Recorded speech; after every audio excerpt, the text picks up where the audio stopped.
the 24/7 coverage by cable news and the blogosphere and everything else have enhanced, our understanding of the process, or perhaps detracted from it by making the coverage a whole lot more sensational, or worried more about the horse race of who's leading whom on any particular day, rather than, what's your position on reforming our broken immigration system? How would you deal with restoring solvency to the Social Security Trust Fund? What are we going to do about the insolvency of Medicare, which goes into red ink by 2013? Those are the tough issues, but because they're tough, frankly, candidates don't talk about them as much as I wish they would. But one issue that I do hope that the presidential candidates take up and talk about in a real and substantive sort of way, and that is what I think is one of the gravest domestic issues facing our country today, and that's our broken immigration system. It has aspects of national security, but it also has important aspects of basic law and order, and whether we're going to be a nation not only of immigrants, but one that respects the law. I think one reason we were unsuccessful in the Senate getting an immigration bill passed is because, frankly, the American people just don't trust Washington to keep its promises. When we say, yes, we're going to secure the border, yes, we're going to eliminate the document fraud and identity theft at the work site to create an enforceable system, so we know that people who show up for work and who are hired are legally qualified to work there. At the same time, if we did that, then maybe we would gain enough confidence that we could convince the American people that we do have a bona fide need for a guest worker program. And yes, we do have to figure some way to reconcile the status of the 12 million people or so who've overstayed their visa or who've come in without a visa.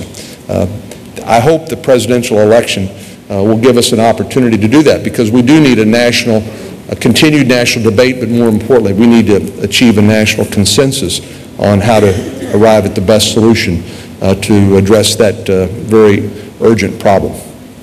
Well, thank you very, very much. Appreciate it. Thank you so much, Senator. It's great. Those are your notes. Thanks. Well, thank you very, very much. That was great, and these are topics that are of great interest to this organization. The Defense Research Institute has, now DRI, has taken up many of these issues in white papers.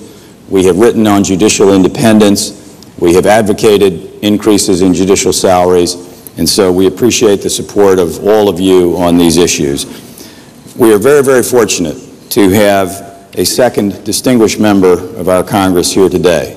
We wanted very much to have someone from the House side, particularly the Judiciary Committee, speak to us on these and other issues, and we were very fortunate in getting not just a member, but the chairman of the House Judiciary Committee. I want to tell you a little bit about John Conyers. Why don't you come on up while I introduce you? He has a very distinguished resume, and I'd like him to be up here as I discuss it. Delighted. Welcome, Steve. Representative Conyers is a Democrat member of the House from the great city of Detroit. He was re-elected to the 14th Congressional District in November of 2006 to his 21st term in the U.S. House of Representatives.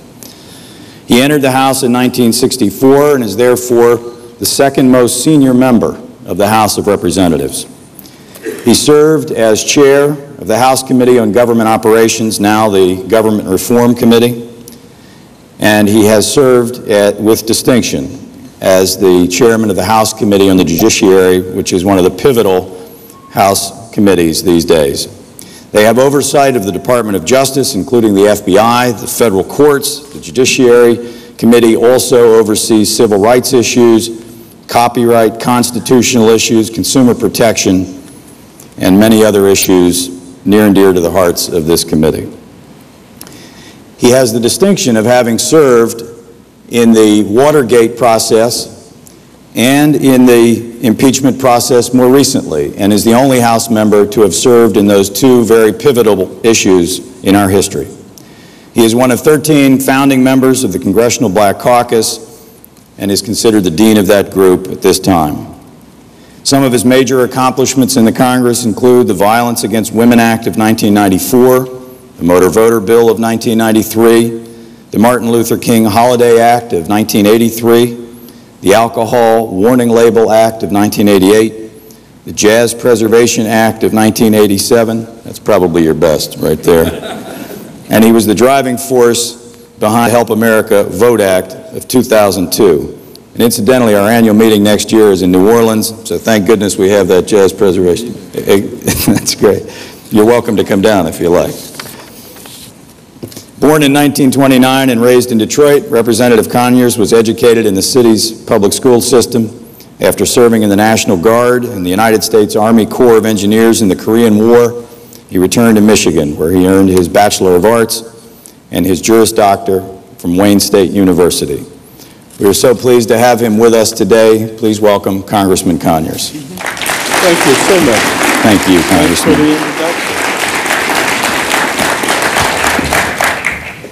Thank you, Henry Sneed, for your very warm introduction. I'm delighted to be here with the Defense Bar, and it's a wonderful opportunity to discuss some of the matters that involve the Judiciary Committee, and I'm particularly proud to have been able to listen to Senator John Cornyn and find ourselves in agreement on a great number of matters, especially dealing with the Judiciary Committee and other related matters. Because I just introduced this week, along with my ranking member, Lamar Smith of Texas, and others, the bill that would adjust the compensation of federal judges. We think it's important. And at the same time, we broke the link between congressional pay and judicial pay, which has been a barrier for such a long time. We heard from Justice Breyer and Justice Alito in the committee a discussion about this matter, and I think we're moving in a very important direction. We here are faced with so many exciting issues. I remember when I first came to Congress, a member from Michigan, Charles Diggs, was taking me around, showing me the buildings and where everything was, and I said, by the way, Congressman Diggs, how long have you been here? And he said, 10 years. I said, wow. To myself, I don't think I'll be here that long. Little did I know. But this has been an exciting job, a wonderful way to serve your country, wonderful way to advocate for a more democratic society. And I went to John McCormick, the Speaker of the House, when I came in, and I put to him the case for why I should go on the Judiciary Committee. He agreed and picked up the phone and called a person that I only knew as Wilbur on the phone, and he said, you're the chairman of the Committee on Committees, Wilbur. I'm sending over this fellow to talk to you. He just got here, and I think he'll make a fine member. And so I started from the lowest ranks up until November's election, which allowed me to become the first African-American chairman of the House Judiciary Committee in its history. And I'm very privileged to work in that capacity.